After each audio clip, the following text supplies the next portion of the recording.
In a fantastical realm, a young boy named Earl resides in this world. A divine blessing, bestowed by their goddess, grants each individual a class that predetermines their life as path. This class is unveiled upon reaching their 10th year. Today marks a significant milestone for Earl, as he celebrates his 10th birthday and awaits the assignment of his own class. His parents and sister brim with anticipation, speculating about the impressive class Earl might reach. Yet, after breakfast, Earl appears entirely unconcerned with the whole process. He promptly heads to the church, where a priest stands by the altar, engaging in the common practice of teaching young boys, a phenomenon observed across all realms. The priest then begins to declare each child as destined class, with some becoming blacksmiths and others chefs. Earl's sister informs him that one's class is often influenced by their parents' profession, suggesting he is likely to receive a remarkable class when his turn arrives. As Earl steps forward to the priest, the crowd budges with eager whispers, speculating on the legendary class this child may inherit. Given his mother is a renowned swordsman, and his father an archmage, the priest himself anticipates Johnson's to lay hands on another boy. However, upon pressing Earl's forehead, the lack of a discernible reaction perplexes the priest. He eventually gazes at Earl with sympathy, revealing that the boy was born without a class. Several days later, Earl's parents endeavor to uplift his mood, assuring him that he needn't be concerned about securing employment. They even suggest the child reside the entire basement indefinitely. Yet, Earl expresses no personal anxiety, informing his family that he isn't feeling dull, asserting he has dedicated himself to the art of swordsmanship since his youth, diligently refining his abilities day after day. Naturally, while acquiring a swordsman class would have significantly eased his progression, he believes his extensive, rigorous training will enable him to forge his own path in the world, even without it. His family, reassured by his determination, watches as he departs for some solitary reflection.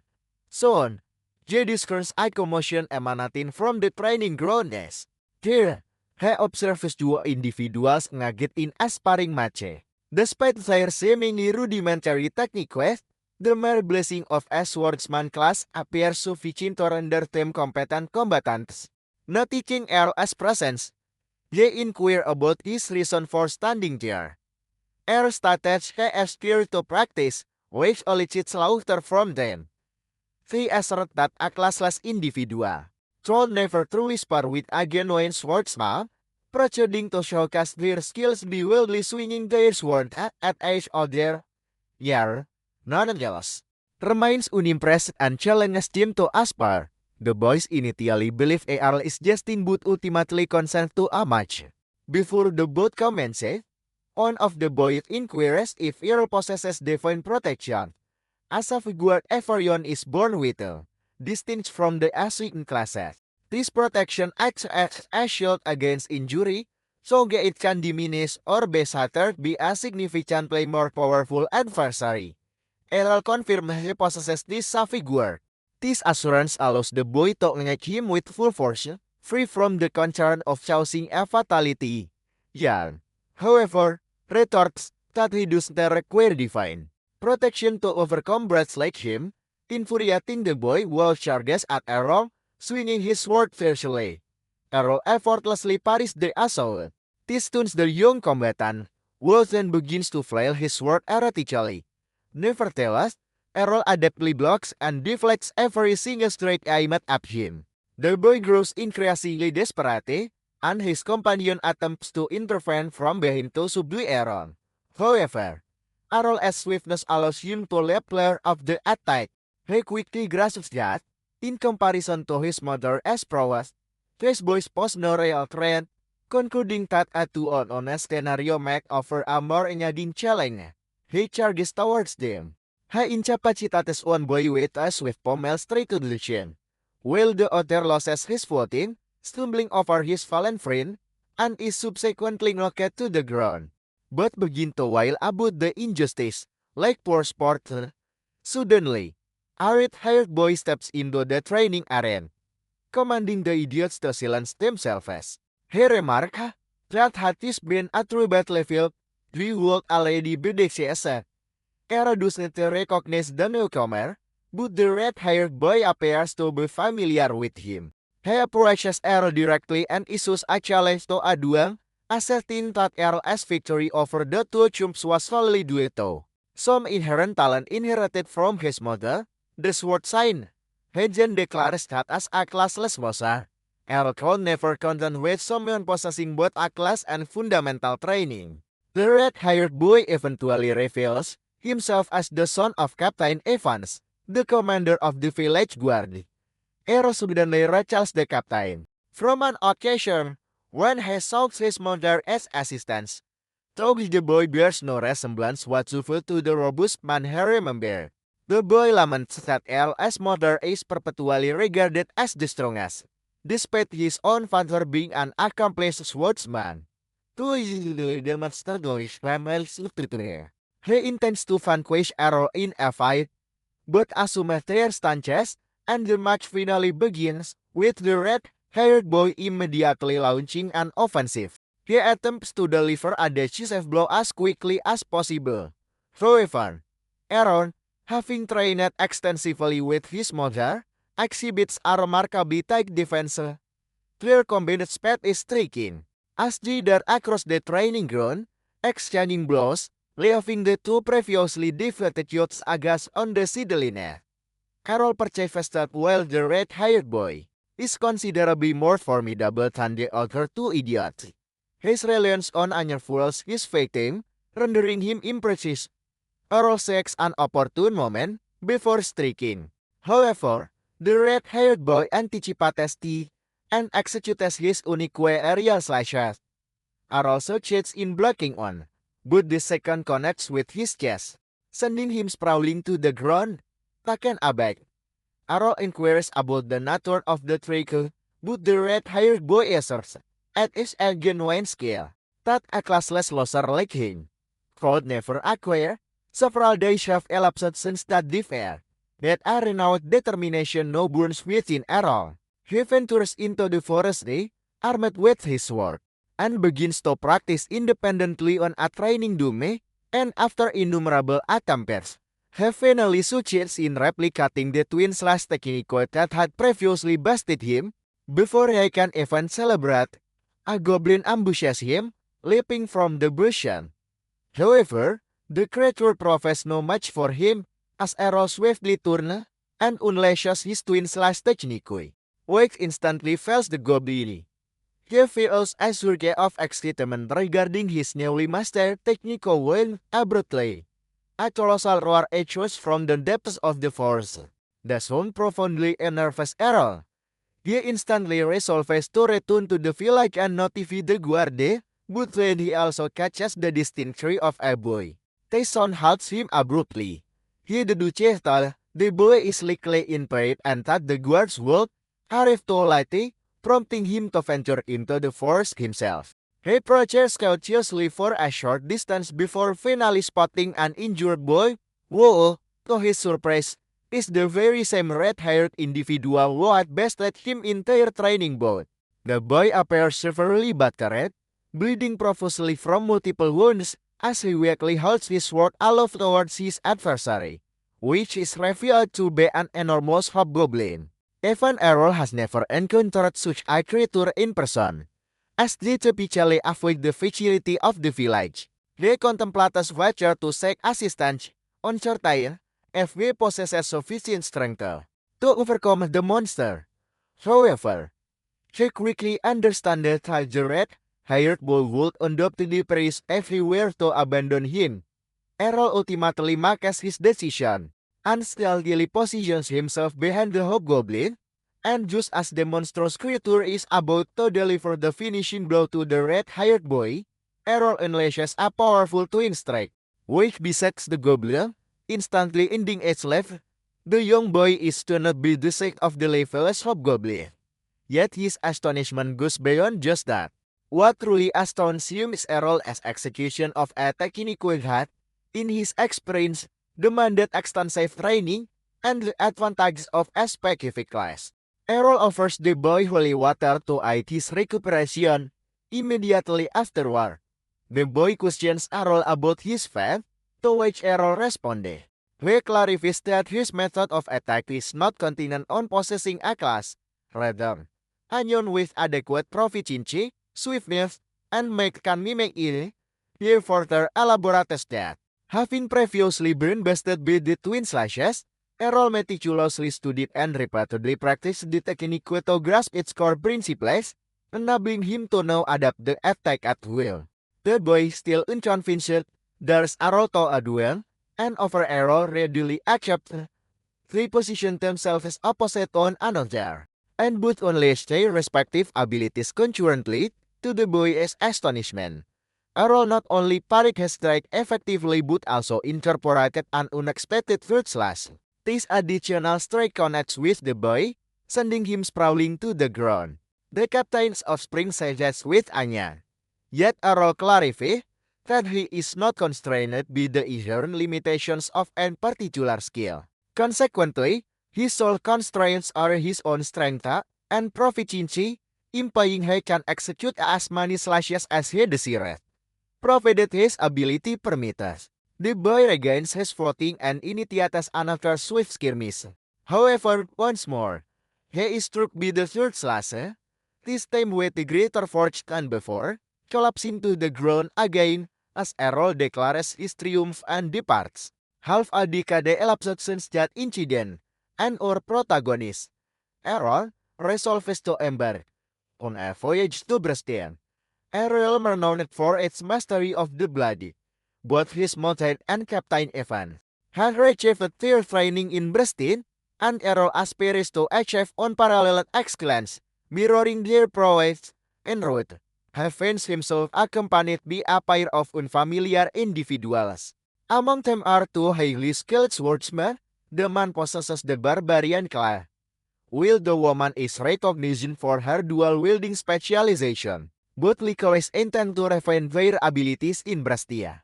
Yet they appear unable to succeed peacefully, constantly bickering. The charred driver urges them to compose themselves, reminding them that their destination is shared. However, the man, exhibiting strong misogynistic tendencies, suggests the woman return to the kitchen. Before their dispute can escalate, the cart driver loudly instructs them to ready their weapons. As danger approaches, Errol calmly gazes upward, discerning a multitude of oaks, led by their colossal chieftain, obstructing their passage. Unclearly intending to take their lives, two children within the chant become frightened, pleading with the barbarian man for rescue. Yet, the barbarian, living up to his reputation, professed to be utterly selfish and profane, asserting his unwillingness to jeopardize his own life for the sake of others. He leaps from the conveyance and flees. The woman trails behind, declaring that in this world, each person is responsible for themselves. The cart driver grows apprehensive, pondering if he could possibly outpace the horde with his cart and its occupants. But before he could make a move, Errol disembarks from the charge without uttering a sound, and begins advancing towards the monstrous creature. The driver instructs him to retreat and save himself, but Errol merely disregards him, then looms at the foremost orc, plunging his weapon into its heart. The driver is astounded by Errol's astonishing velocity and precision, as Errol effortlessly employs instant transmission, continually vanishing and reappearing before the orc, dispatching them sequentially. Regrettably, however, he becomes encircled by numerous orcs from every direction, rendering his dash skill effectively unusable. Yet to the driver's astonishment, Errol executes a fabled maneuver known as the Blade Dance, a technique where he whirls about with incredible speed, simultaneously felling all adversaries. The car driver is perplexed as to how Errol can employ such a skill, given that it is exclusively wielded by swordsmen of the Sword Princess class, who are invariably female. Errol, nonetheless, transcends conventional gender expectation, embracing his identity within the LGBT community. He sprints towards the orc leader, deftly evading its assault. Then leaps onto its back, plunging his sword deep into the orc's cranium.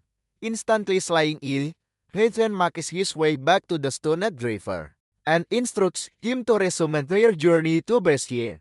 When one of the children inquires about his class, he simply states he possesses none, a revelation that utterly astounds everyone present. He recollects an incident 5 years prior, when he demonstrated the newly acquired twin blade skill to his mother, who initially believed she was hallucinating.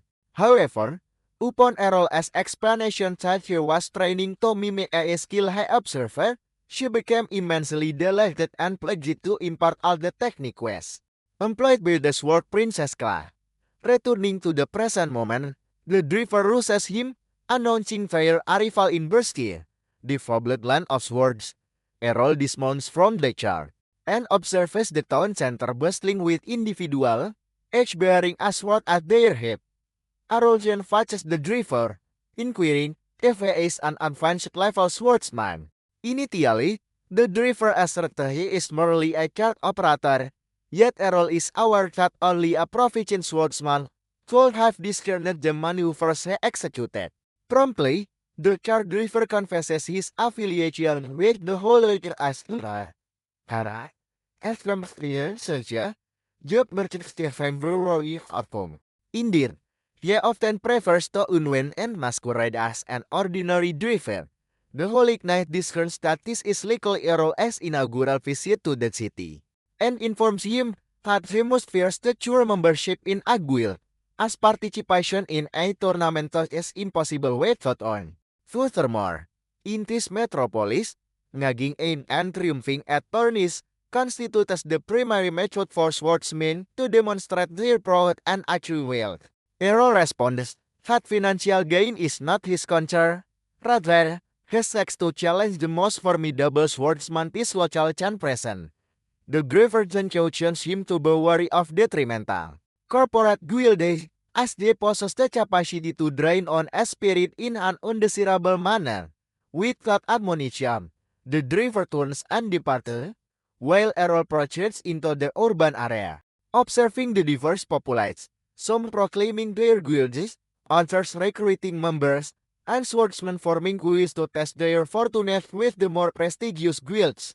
Along his path, he inadvertently collides with a blonde girl who instantly clings to him, declaring her affiliation with a renowned guild and expressing her desire for him to enlist with them. Errol instantly becomes courteous of her, given her apparent desperation for retreat, and thus declines. The Loli, however, persists in bothering him, continually begging him to enlist in their guild. But Errol, unwilling to be swayed by such persistence, repeatedly declined. He then inquires about the most powerful guild in the area. She reluctantly reveals that the Shadowblade Guild is currently among the strongest. Boasting 8-class swordsmen, he then requests directions from her, and promptly proceeds towards the guild. En route, a guard intercepts him, directing him to the reception area for the required test. Within the reception, he discovers a lengthy queue of aspiring swordsmen eager to try their fortune at joining the renowned guild.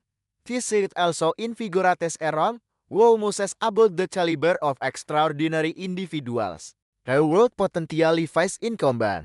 However, when his opportunity to register arrives, the receptionist scoffs at him, labeling him a classless failure, and asserts that only individuals possessing an advanced swordsman class are eligible to apply for the guild trial. Errol maintains his confidence in passing their trial, yet the receptionist declines to process his registration. Disheartened by this rejection, he resolves to depart, but then notices 3 unranked swordsmen entering the hall, who are instantly afforded celebrity treatment. Disregarding the dramatic display, he sought out other guild. However, Ashwani turned him down, citing his lack of a divine class as the reason. Weary, he re-entered the city. He retrieved a letter from his mother, which instructed him to locate her old guild, confident they would provide assistance. He pondered if his mother had foreseen the extent of his struggles, yet he felt grateful regardless. This dogged assured before he even had a chance to write the letter. The blonde girl once more clung to him, asserting to her continued willingness to accept him. Aaron, however, declined again, prompting her to earnestly implore him to become a member of the Guild. She urged him to consider it an act of charity, gesturing towards an impressive guild hand and declaring it belonged to her. This revelation caused Errol somewhat off guard. The young girl, however, explained that their guild, called the Dragon Fang, had historically been the nation's premier guild for an extended period, but had recently fallen into disarray. At present, he were the weakest, yet she harbored ambitions of restoring it to its past eminence. The name Dragon Fang suddenly resonated with him as he recalled his mother had once spoken of her guild as leader. A master of duels were the who had christened the guild Dragon Fang after his unique combat maneuver. He promptly retrieved the letter to verify the name. Indeed, it was the very guild his mother had referenced. They consented to accompany her in CD, much to her delight. Yet, the instant we stepped into the room, I spotted an elderly, inebriated man with a single arm slumped on the sofa. The man instructed Errol to depart, declaring the guild as fat salad. Then walked away. Meanwhile, the young girl informed Errol that this was her father, once renowned as the 32nd finest swordsman. However, since the loss of his arm, he had never recovered his former self. Errol, nonetheless, astonished her by expressing his intention to enlist in the guild. This news greatly pleased the young girl, who promptly prepared a membership agreement. Errol completed the form and returned it to her, and she proceeded to read it. She then inquired why he had left the class section empty. Errol responded that it was due to his lack of any significance. The young girl's demeanor instantly changed, and she answered asword. She declared that she had assumed him to be an advanced class swordsman, given his elusive behavior. But before she could utter another word, the door swung open. A striking red-haired woman named Ray entered the chamber. The young girl instantly rushed to her, tearfully exclaiming that this classless idiot had tricked her into accepting him into the guild. This instantly captured Ray's attention. She gazed at Aaron, stating she had never anticipated encountering him in this place. Perplexed, Errol inquired how she recognized him. Ray appeared surprised, asserting that they hailed from the same village and had trained alongside each other. This information still failed to jog his memory, but he eventually comprehended that the red-haired boy he had frequently sparred with in the past was, in fact, again. The young girl was also familiar with his anecdote and questioned Ray if this was indeed the classless individual who had bested her in her youth, a tale she had always dismissed as mere legend. Ray, nevertheless, remained fixated on that past defeat. She promptly challenged Errol to a duel. The confrontation began, and Ray instantly unleashed her twin-slash attack, which Errol believed they should effectively parry. Yet, to his astonishment, Ray slashes through his defenses, striking him directly in the chest. This bewildered him, but Ray disclosed that she possessed the power swordsman class. This class enabled her to wield a sword 5 times the weight of a standard blade, consequently granting her 5 times the force in every sword strike. Errol was impressed that she maintained her agility despite employing a heavier sword, but he recognized that her speed paled in comparison to his own. During her subsequent attack, he conjured an aftermath of himself, diverting Ray's attention, while he materialized behind her and struck her back. Ray, disoriented, attempted the maneuver again, but achieved the identical outcome. She found it inconceivable that Errol was employing a technique typically reserved for only the most highly skilled swordsmen. Level swordsman. Meanwhile, Errol recognized that she was too resilient to be defeated by his standard attacks. Ray, aware of this herself, attempted to conclude the battle with her powerful strikes. However, Errol deployed his mother as distinctive counter-attack, forcing Ray to her knees and abruptly ending the skirmish. With this, the young girl's entire demeanor transformed. She welcomed him to their guild, informing him that they were currently burdened by immense debt. To alleviate this financial strain, they would be required to participate in tournaments and compete as a three-person team against other guilds, each of which would field a full 5 members.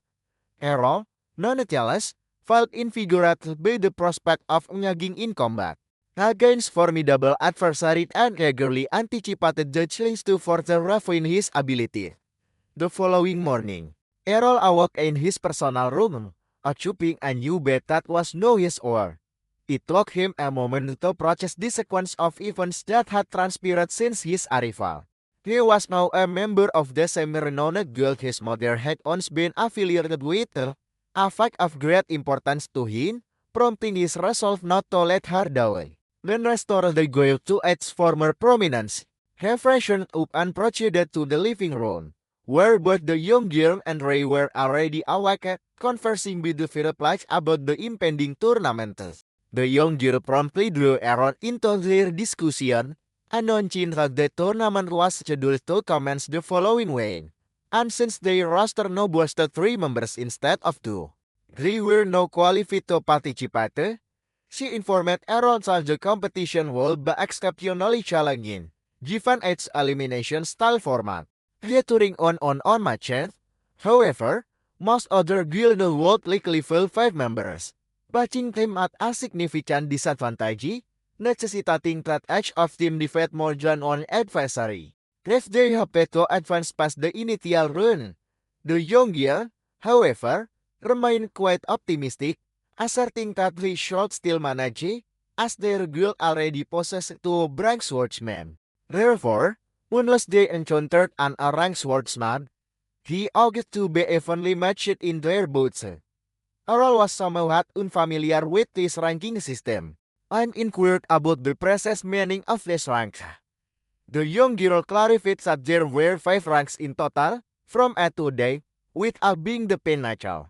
She added that among the swordsmen in Brescia, only a handful were designated Elran, while the rank represented a complete novice who merely understood how to grip a sword. Satan proudly asserted that both she and Ray were B-ranked swordsmen, and given Errol's victory over Ray in a direct confrontation, it implied he to possess a B rank, just like themselves. With 3 ranked swordsmen now on their team, they ought to stand a fair chance in the preliminary rounds. At the very least, following this, the young girl headed into the kitchen, leaving Errol absorbed in his thoughts. However, as Ray was about to depart, he gently detained her and inquired about her capabilities as a power swordsman. She still appeared somewhat vexed by her defeat the previous day, but responded that one of her particular skills involved solidifying her external mana shield to defend against the majority of weaker attackers. Errol contemplated this for a period, musing precisely how he might acquire such a beneficial technique. Suddenly, an idea struck him. He instructed Ray to strike him with her sword, still in its scabbard. Ray, however, stated her disinterest, but Errol grasped her hand, imploring her to comply. Ray, however, appeared to misinterpret his intentions, believing Errol was suggesting something unconventional. Joyce was entirely averse to the notion. She suggested they perhaps begin with something more conventional. Errol, realizing the disparity in their thoughts, quickly clarified the situation. He elucidated that his actual desire was for her to strike him so he could learn how to utilize the skill of hardening his mana protection shield, which he believed would be the most efficacious method. When fighting numerous adversaries, one is more prone to being struck. Ray reached with this belief, questioning if he has lost his mind. She believes abilities are solely bestowed by the goddess is divine favor and cannot be acquired through study. But Errol has since become an atheist. He curtly dismisses her, asserting that he has already mastered techniques such as twin blood sludge and instant transmission, effectively silencing Ray. Ray relented, agreeing to test his claims. Upon entering the training area, she offers him her sword, but not without a warning. She explained that her blood weighs 5 times more than a standard weapon, and without the brute strength skill, Errol would be incapable of wielding it. Errol, once more, astonishes Ray by effortlessly taking her sword, drawing it, and swinging it with unexpected fluidity and power, leaving her utterly dumbfounded. She demands to know how he accomplishes such feats without a class or any reconnaissance ability. Errol responded that his mastery comes from sheer dedication and consistent daily practice. He pledges to equal their innate talent through relentless hard work and unwavering effort. This declaration softens Ray Estanji, prompting her to apologize for her early remarks. She retrieves her sword and consents to the training. So she sternly warns him that she will not hold back. Errol accepts in attempts to flee. However, the opportunity for romance has vanished, and Ray promptly strikes him across the face with her sharp blade. A short time afterward, the lolly rushes into the training area. Out of breath and visibly distressed, she informs Errol and Ray that she has just learned the identity of their opposing guild, and the news is far from positive. She reveals that their adversaries are none other than the formidable Black-Blooded, the top-ranked guild boasting more than 8 ranked swordsmen. All under the command of their leader, Gio Wu is infamous for his viper-like cruelty. Nevertheless, the lolly shows no intention of retreating. With a passionate declaration, she asserts that they will exert every effort to overcome their rivals. Her gaze then falls upon Errol, who is prone on the ground, having been thoroughly pommeled by Ray during their training session. The lolly inquires if Errol is still alive. Ray responds that they are simply engaged in some specialized training, but the lolly suspects that Ray is merely taking out her frustrations on the novice. Errol eventually resets, complaining of hunger after such an extensive bathing and craving some food. A week of intense training quickly passes. Finally, the day of the contest dawned. Spectators from across the nation converge and Johnson, the starting block will come in next. There were other unit near to be the right hour. The arena. The lolly overhears comments suggesting the Dragon Fang's duel has already failed, which ignites her fury. Ray, however, intervenes to calm her. Errol observes that people are placing bets on the competing camps, and the lolly informs him that, at present, their odds for the match stand at 22 on. Errol remarks that this is quite remarkable, but the lolly sharply tells him to be quiet, explaining that it signifies no one in the entire city. Gulliver stand a chance against the Black-Blooded Guild, yet, she added, his called a hidden advantage as a victory workman. The could amass a fortune from just one match. Ray attempts to show the hair, but the lolly is beyond reasoning. Her eyes blazing with fierce determination. She vehemently declares that winning this match is imperative for all workmen the dissolution of their guild. Furthermore, to ensure they become incredibly wealthy. After the contest, she has independently put up the guild house as collateral. Thus, if they emerge victorious, their lives will be irrevocably transformed, and no one will ever again refer to them as a super guild. Doted on high prestige, Rachel curiously asks what would happen if they were to lose, to which the lolly retorts that it is irrelevant, as they would have lost everything regardless. Abruptly, a man calls out to her, who is revealed to be Gio, the leader of the Black-Blooded Guild, and he immediately begins to disparage the lolly. Christian reveals that he personally orchestrated events to ensure that the very first match would be between their respective guilds, predicting an effortless victory for his team. He asserts they are destined to win, and in doing so, they can utterly extinguish the final vestiges of the guild that was once considered the finest.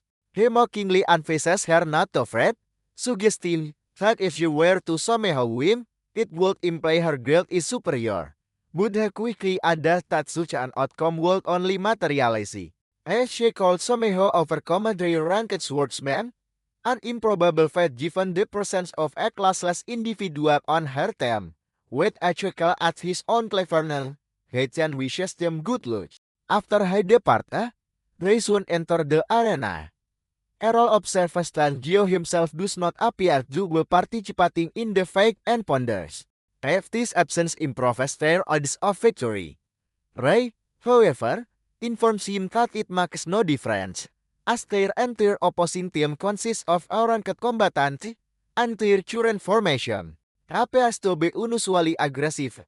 At last, the moment for battle arrives, and the announcer introduces the competitors representing the Black Bloody Whale.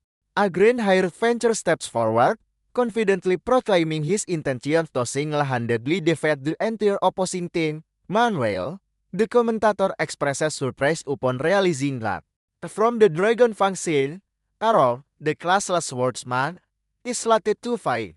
The Venture boy appears indifferent, reasoning that the speed with which he dispatches a classless imbecile is irrelevant, but he proceeds with the fight anyway, hoping to then face the female opponent. The match commences, and within moments, the Venture lunges forward. He swiftly stabs Errol through the chest, astonishing everyone with his incredible speed. While the lolly expresses concern for Errol, Ray instructs her to observe more closely. It is revealed to be merely an afterimage of Errol. The Venture appears taken aback, but reminded quickly and Luxner, only to encounter yet another afterimage. He comprehended that this battle will not conclude as swiftly as he had anticipated, as he finds himself enshrouded by multiple illusions of error. However, he remains unconcerned, intending to utilize his speed to strike down every single one. The afterimages launch a simultaneous assault, and the Venture shoots through them all, only to be struck by the genuine Aaron, who had skillfully generated 3 afterimages. A feat considered exceptionally challenging, the Venture collapses to the ground, and the match concludes.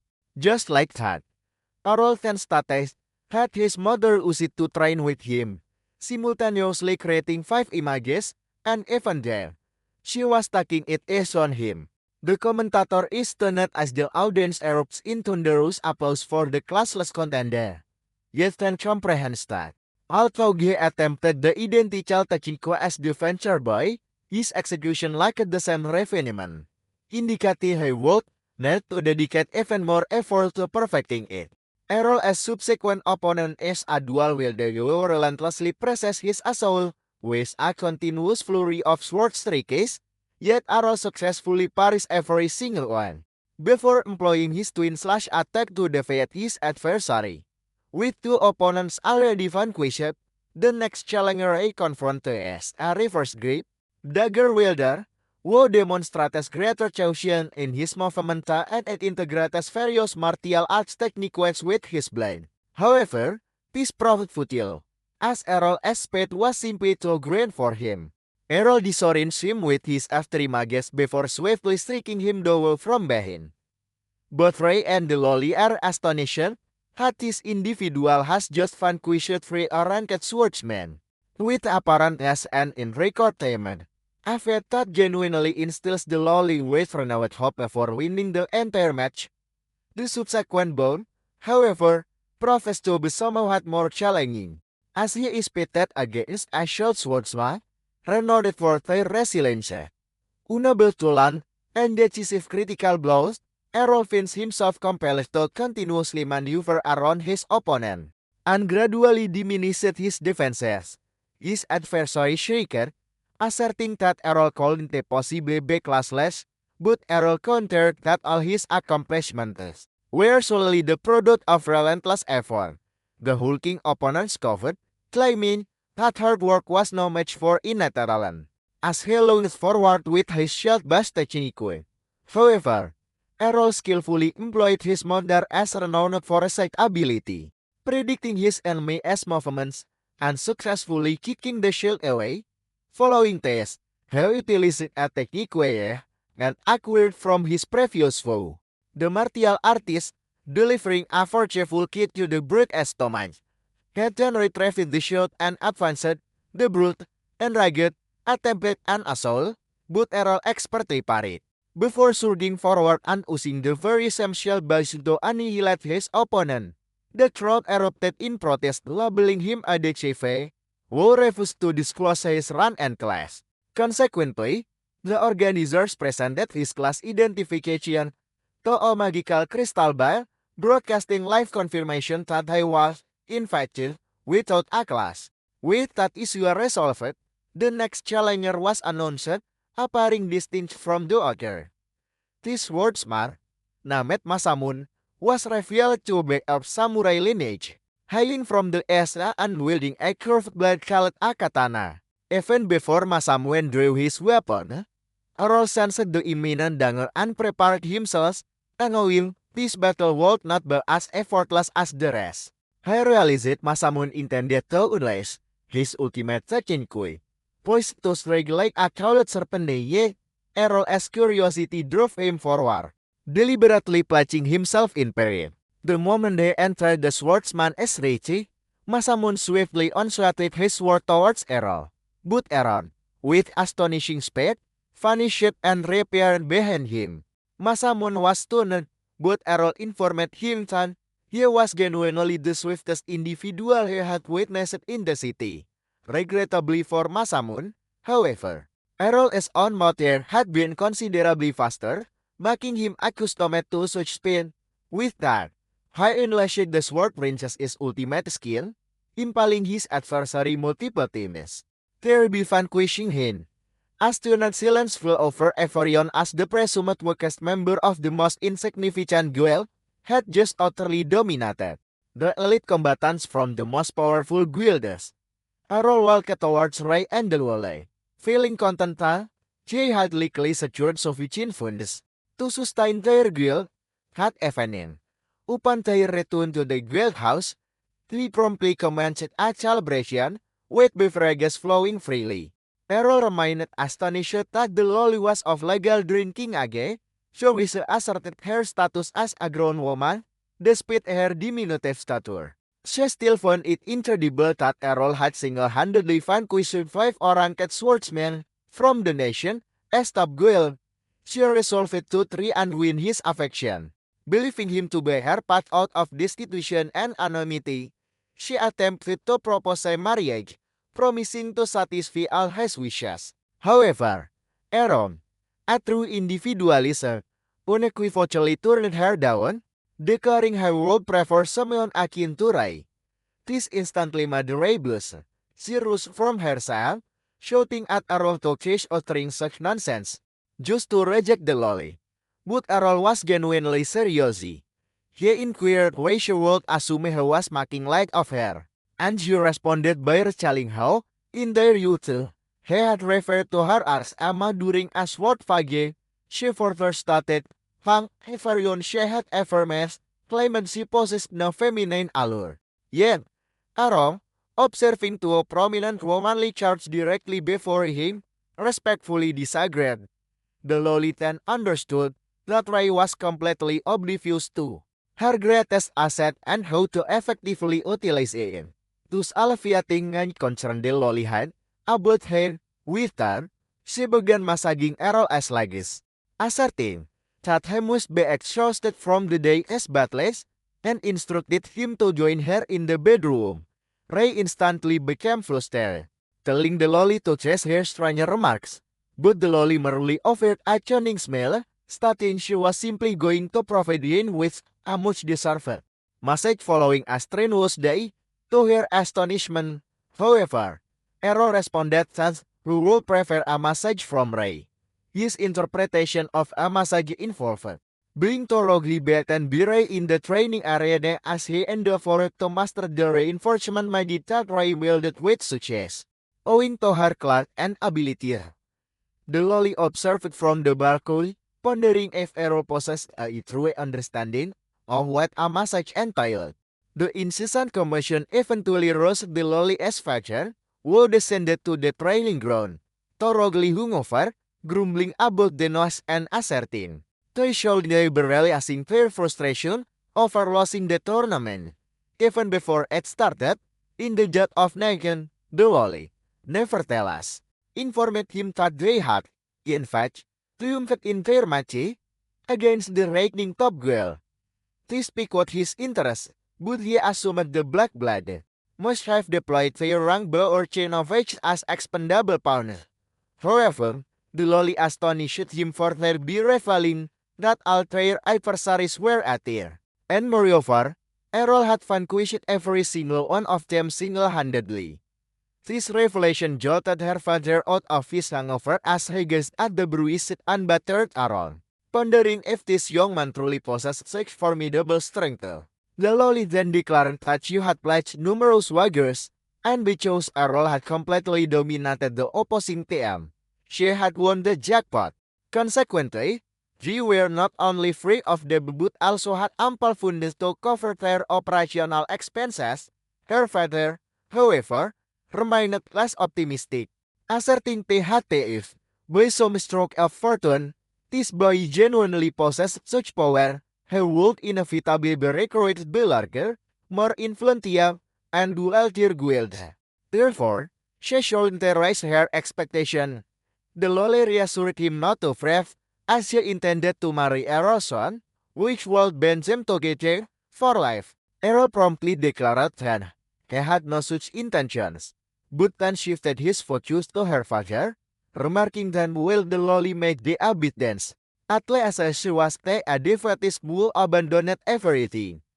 This was an undeniable jab at the lolly's father, who glared at Errol menacingly. Errol, however, missed the subtle warning and continued, suggesting that her father should abandon his self-pity and behave more appropriately for his age, given that he still possessed one functional hand, and could still wield a sword with it.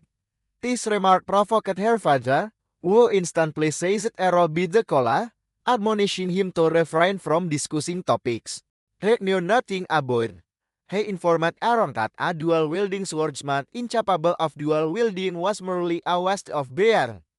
Errol asserted his disagreement.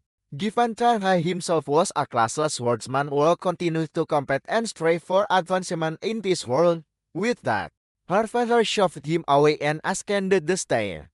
Lolly and Ray promptly rushed to Errol SCD, inquiring about his well-being, and Lolly offered an apology for her father's conduct, while also expressing gratitude to Errol for sparing his men.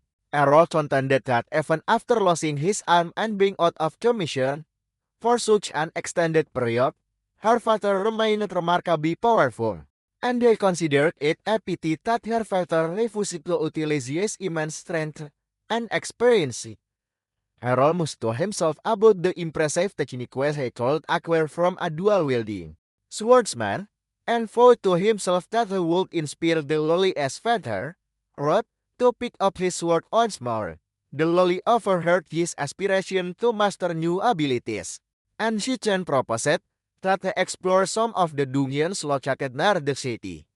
Errol was entirely unaware of what dungeons were, so Ray elucidated that they were subterranean caverns, where countless monsters emerged and the entire area was riddled with traps, making them prime locations for acquiring new skills and advancing through increased real-world combat experience. Lolly mentions the sword god chop, a concept unfamiliar to Errol. She clarified that it is an annual city-wide tournament, in which the nation's most skilled swordsmen fit to demonstrate their prowess and establish themselves as the undisputed best. Lolly promptly produces an application form, urging Errol to complete in 4 entry. To her dismay, Heather, fit to surrender as a bewildered Ray inquires about his refusal to join, but Errol reveals that Lolly was attempting to deceive him. Instead of a tournament form, she had presented him with a marriage certificate. Lolly giggles, asserting she was merely testing the water, but Errol's patents has warned him. He then restrains her in a rear naked choke to teach her a lesson. The following morning, Errol awakens to Lolly attempting to attack him, but he evades her and secures her to the bed. Before their departure, later that day, the group heads to the Domians. Lolly clarifies that participants use teleportation circles. These circles allow them to instantly travel to a Domian floor successfully, provided they have explored that specific level previously. Lolly states she has reached level 12, while Ray has progressed to level 14. Errol promptly declares his intention to accompany Ray to the 14th level. However, Lolly explains that this is not possible.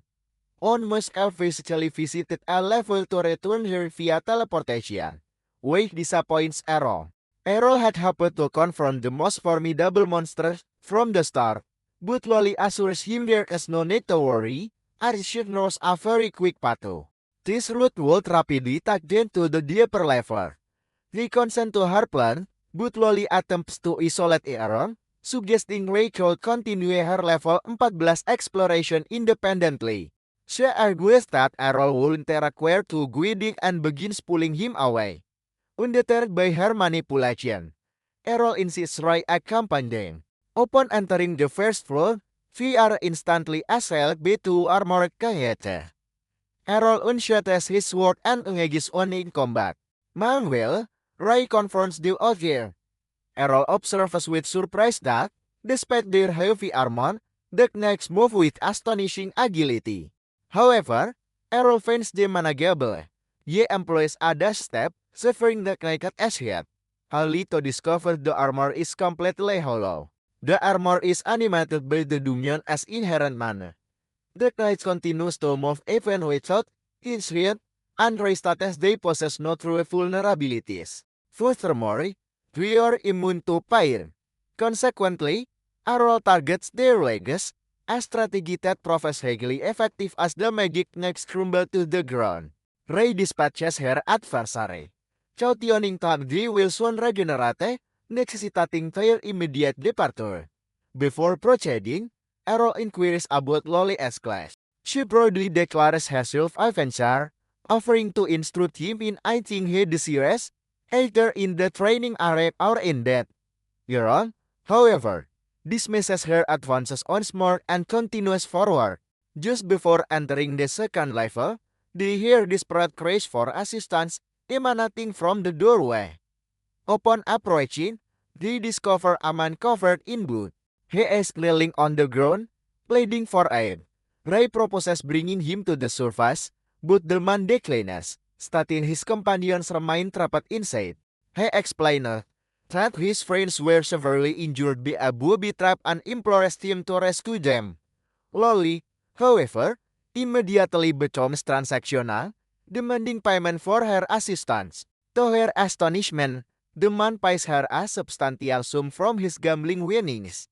Yet, as Errol walks behind him, he perceives that something is amiss. Her rituals that such significant blood loss would render someone unable to even sit without holy water, let alone walk back into a perilous area. He deduces that the blood and injuries are entirely fabricated. He chooses to keep this insight to himself, anticipating that the situation might unfold into something intriguing and entertaining. The man guides them to a hidden chamber, where they discover a blood trail, leading to a central puddle containing a single gold coin. The glint of the coin instantly captivates Lolly, who moves to retrieve it. At that moment, a teleportation circle materializes beneath them, and Ray comprehends the bent and snared in a trap. The man grins triumphantly, boasting about the generous payment he retrieved for such a simple task, but to his astonishment, the magic circle transports him along with the group. They materialize on a floor unknown even to Ray, indicating it is deeper than the 14th level. Though no formidable adversaries are immediately apparent, the man who had faked injury trembles with fear, stammering that this is reputedly the Dunyan as deepest level, where the legendary advanced sword god resides. Abruptly, a knight clad in rainbow enchanted armor materializes before them.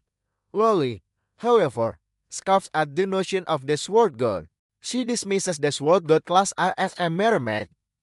Errol, conversely, comprehends the gravity of their predicament and instantly shoves slowly to the ground. The sword dot unleashes an aerial slash to support and it shatters the dungeon wall.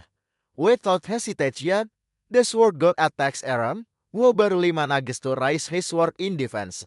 He blocks the assault, though he is propelled backward into the wall. He recognizes that his survival is solely attributable to the reinforcement magic training he retrieved from Rai. He attempts to counter-slash his adversary, but the knight is incredibly swift, utilizing advanced maneuvers to dash away. With that, the knight's melee. The knight declares this an excellent chance to test his abilities as statement that utterly stuns Errol as companions. Meanwhile, Errol employs the identical divine step technique to bridge the gap and press his assault, unleashing a flurry of blows that are all parry. The knight is compelled to retreat but then activates a special skill. This skill dramatically increases the room's gravity, forcing everyone else to the ground. Errol, however, effortlessly maintains his footing, having encountered such a phenomenon previously. As actual, during training sessions with his mother, he had to exert all his strength morally to remain upright, rendering him incapable of any offensive action. This team, however, is different. He utilizes the gold coin to negate the gravitational effect, creating a brief opening that Errol exploits to its maximum potential. Employing one of his most potent abilities, Infinite Breath, the knight shatters into fragments from the impact, astonishing everyone in the chamber. Errol recuperates his strength with some holy water, and then they all safely depart the dungeon via a teleportation spell. Meanwhile, back at the ball, Rod was once again drinking. He overhears a conversation among three foolish young men who were boasting about how they lured new recruits of the Dragonfang Guild into a perilous trap. They confidently assert that the new members are unlikely to ever return. Rod approaches them, shatters their table with a single punch, and commands them to disclose all they know. However, George interrupts him, deriding him as a worthless drunkard. Rod instantly comprehends that George must have orchestrated the entire scheme. This realization crushes him, implying his daughter's chances of survival are virtually non-existent. Utterly devastated, he looks at George but is effortlessly cast acid like a commoner. As he kneels on the floor, despairing and wishing he could save his little Jill, a sudden voice from the doorway captures his attention. He turns to slowly, entering the tavern with Errol and Ray, all discussing their hunger. Lolly spots her father and the unpleasant George, but is startled when Rod embraces her tightly. Rod thanks a higher power for ensuring his daughter's safety. Ray then confronts George, declaring that they have extracted all necessary information from his accomplice, who admitted it was all George's scheme, but like any politician, he outright denies it, asserting that each individual is accountable for their own safety in the dungeons, a point Errol considers valid. Rod warns George that he will not escape the consequences, but George merely dismisses him as a pathetic drunkard and leaves the room, while Errol ponders what new challenges he will now face. Several days later, Lolly retrieves a scroll containing the preliminary tournament pairingnya. To her dismay, she discovers she is in the same bracket as Errol, which instantly crushes her hopes, as it signifies she has absolutely no chance of winning the prelims and truly representing her guild. In the main competition, Errol is somewhat puzzled by the concept of preliminary. So Ray explains that since the Sword God tournament inspires and attracts an enormous number of aspiring swordsmen, it is virtually impossible to include them in the main tournament. Thus, the city organizes the prelims with various brackets determined by this round. Its poor chance will fight Swam in a bracket, and the winner from that bracket earns a direct pass to the main tournament. Errol checks the scroll Ray was reading and notices she is in a different group than he, for which she thanks the goddess. As she would have stood no chance against Errol anyway. She begins praying to the deity to help her navigate the prelims without much difficulty. While Arrow teases her about her daddy issue, the loli interrupts them, insisting they must return to the dungeons for training. But Errol is quite wary of the dungeons below and wants to level. Loli, however, tries to act charming, telling him she needs a strong man to protect her. Should things take a turn for the worse, Mai realizes Loli as helplessness and plans to teach her a thing or two about self-reliance. But before they can depart, Rod dramatically enters the room, embracing his dog-gated and championing her to be extremely careful, as they never know when George makes decide to strike. Again, Loli could say the apprehension in her father as heirs, so she solemnly promised to play it safe before walking on. Rod turns around and finds Errol silently scrutinizing him. But Rod asserts that he still has time to improve his conduct and become a more protective father to his daughter, Arin. However, Errol simply smiles, remarking that it's never too late to be a good person, and departs. A couple of weeks pass, and finally, the day of the preliminary rounds arrive. Matches commence as the audience cheers from the rampart, with fighters clashing in a flurry of spark and sword strikes.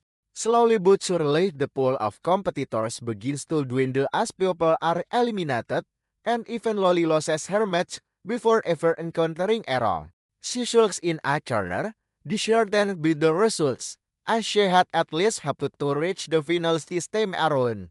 But Errol shows no concern for her failings, asserting that her worry about not winning the prelims was baseless, since they were in the same bracket, and she would have lost anyway. That leaves Loli even more dejected than before, but she composes herself and tells him to remain vigilant, even if he is exceptionally strong. As the other finalists in their group possesses some unique ability. Laurent, however, doesn't seem particularly bothered, and replies that he has already witnessed almost every trick from his battles inside the dungeons, so he hoped that his opponent would surprise him. Loli, however, isn't so convinced, as she replies that this red-haired swordsman is actually a magic swordsman who can utilize magic spells to reinforce their swords with mana and additional power. This was intriguing, as Errol wouldn't have expected the city to permit the use of magic in a tournament focused on being the best swordsman. Loli replies that on S-Class doesn't matter. You only need to be part of a guild to enter the tournament. With that, the announcer calls for Errol, and Loli wishes him luck. He walks into the arena and comes face to face with the red-haired girl, who immediately informs him that she is a magic swordsman and that it's an accepted class. So she doesn't want to hear him complain about the fight being unfair due to her magic. Errol promptly tells her that he doesn't mean, and that the best fighter would win the match. With that, the announcer starts the match, and immediately the red-haired girl begins launching fireballs at him. Errol executes a series of agile maneuvers, dodging the attacks only by on while deflecting and slashing through the rest. The magic swords girl, however, seems to possess an inexhaustible pool of mana, as she continues her barrage, but Errol dodges and waves through the attack to get up close and personal. He immediately tries to strike her down, but the girl manages to block him while using another fireball to force him back. Errol starts getting a feel for her skills and comments that it must be quite convenient to be able to switch from closer range to long-range attacks at will. She boasts about her giftedness and claims a classless loser like him could never defeat her. But Errol replies that she isn't a master of a chain of those two disciplines, even if she knows the basics of both. This thoroughly enrages her, and she promises to mock him at his word as she uses her magic to imbue fire into her blade, transforming it into a flaming sword, claiming that only a true magic swordsman can wield something like this. With that, she swings her sword, causing the flame to pursue Aaron, who calmly sees the step and slashes through air. but even he is having trouble making sense of where the next attack is going to come. Because of her erratic movements, she acknowledges her talent, claiming that she must have practiced a good deal, but soon has stands in one place, and absolutely demonstrates what actual mastery looks like as he starts deflecting the flame attacks without even moving an inch from his position. He claims that if her basic swordsmanship was better than Loli's, she could have been so much more effective and troublesome. But at this level, she is barely better than NPCs. This utterly embarrasses the Gion, and as she loses her composure, Errol uses that opportunity to send a twin slash her way, which utterly extinguishes her flame, shocking hand. Before she could even comprehend what just happened, he uses his blind stat to appear behind her, and smacks her in the head with his pommel, knocking her away. The crowd erupts with cheers as the judges announce Errol as the winner of the fourth block. But all he was thinking about was how to master unaptly the skill he had just sent his girl us. A few days passed after that, and finally, the day of the final tournament arrived. Loli goes back to the guild house to wake up her father, as she insists he watch the tournament with her so they can cheer on both Aaron and Ray, who both won their blocks and are in the main tournament. Her father does they even open his eyes and tells her to go by herself, as he does not really care about it. Loli tries to provoke him, asking why he is scared they will say George there. Rod immediately gets incensed, telling her that he isn't scared of George, but soon he comes back to his senses, and in a moment of vulnerability, he tells his daughter. Rod attempted to wield his sword the previous day, only to discover his skills had deteriorated significantly, making him doubt his chances of victory in the Sword God tournament. This revelation deeply irritates Loli. Lol, who herself failed to advance past the preliminary round, was particularly incensed by his self-assessment of being rusty, especially since she couldn't even contemplate winning the Sword God tournament. She urged him to reflect on how he, despite his current state, could still contend with the finalists of the tournament. Contrasting this with other swordsmen who dedicated their lives to training yet couldn't even pass the initial match. Eventually, Rod consents to attend. As they journey towards the stadium, his thoughts drift to the team he mentored Ray back when he possessed both arms, rather than his current status as an armed individual.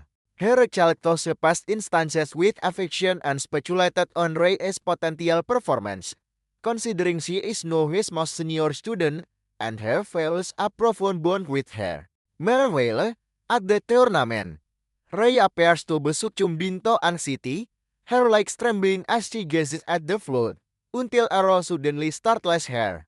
He inquires if she is apprehensive about potentially encountering him in the opening match, a question that seemingly dispels her apprehension. She attempts to strike him, but Errol deftly catches her wrist just as the officials declare the inaugural match. George the reigning champion. Errol, the unranked prodigy who has astonished everyone with his flawless record thus far, prepares to depart, but Ray grasps his hand, wishing him good fortune. As Errol steps into the arena, Loli shoots encouragement, urging him to thoroughly defeat George and utterly dismantle him.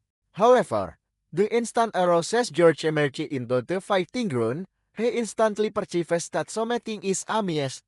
George's eyes have taken on a purple hue. With newly grown fangs and a horn, George appears as if he has made a pact with a demon. Errol's intuition begins to prickle, signaling that this individual poses a significant threat. Yet, Rod instantly comprehends the situation. He spots the sword George wields and chooses Errol to withdraw, specifically because of the weapon in his hand. That a sword containing an exceptionally potent demon. George's voice sounds altered as he speaks, expressing surprise that anyone would identify him. Loli is perplexed, believing George should recognize Rod, but Rod clarifies that the demon itself appears to have taken control of George. This implies George has no agency, Rod asserts that the sword is believed to be the very weapon wielded by the sword god who vanquished the Demon King. However, before its demise, the Demon King chose the blood, leading to its intended confinement within the royal vault. The Demon King grins, declaring he had been imprisoned for centuries. Yet, he remained patient, certain that eventually, someone would arrive to release him and seize his power, a prophecy fulfilled precisely by George. He then proclaims to everyone present in the stadium that he is Gilda, the demon known as the Destroyer of Mankind. This revelation even draws Ray on Buah status. The Shah had always believed Gilda was merely a maiden, a cautionary tale for children, a demon said to possess the power to annihilate an entire planet. Panic and disorder quickly spread as the ordinary citizens recognize his name and begin to flee the stadium, resulting in a stampede. Gilda, nevertheless, revels in the sound of women screaming for their living and has no intention of allowing them to escape so readily.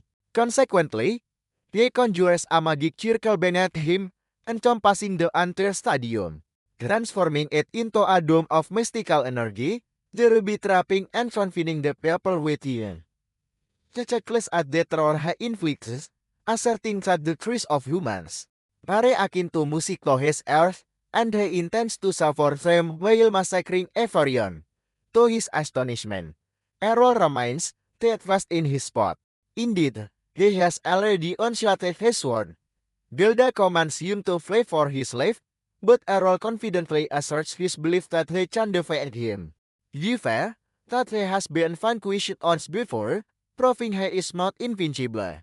The demon scoffs, retorting that his previous defeat was at the hands of a sword god, and, according to George S. Memories, no sword god exists in the present era. Aaron, however, retorts that a sword god is, in fact, still alive, who is his own mother, and furthermore, he can still overcome him without being a sword god himself. The monstrous entity cannot suppress its slaughter. Nevertheless, his amusement quickly ceases as Errol lunges forward to attack, compelling the demon to retreat before launching a counter-assault. Errol skillfully evades these incoming strikes, while the demon remains stunned, comprehending that this young man has just employed the divine step technique, a skill exclusively utilized by sword goddess. Taram, however, persisted, continuously employing the technique to assail the demon from various angles. Yet the demon merely grins, asserting that Errol has overlooked the fact that he inhabits the body of a sword emperor, which renders Errol's attacks largely ineffectual against him. Following this, the demon leaps and strikes Errol on the shoulder, slamming him to the ground, convinced that the boy has been vanquished. He is astonished, however, when the dust settles, revealing Errol appears to have withstood the assault with minimal harm, a testament to his training with Ray. This unnerves Gilda somewhat, prompting him to launch another attack, but Errol calmly deflects him before retaliating with his infinite breath technique, slashing and hacking at the demon from numerous angles, utterly overpowering him with a barrage of strikes. This onslaught triggers Gilda's post-traumatic stress as he becomes certain that Errol is employing every attack of a sword god, yet he struggles to accept that a mere youth could possess such a high level of swordsmanship. However, before they could devise a strategy, Errol delivers a potent slash, vanquishing the demon, who collapses to the ground in a cloud of dust. Everyone applauds Aaron, convinced they has triumphed over the demon god. However, Gilda was not truly detached, as his actual form remained the sword, and all the inflicted damage was sustained by George's body. You swiftly begin searching for a new host, and instantly lunges towards Rod.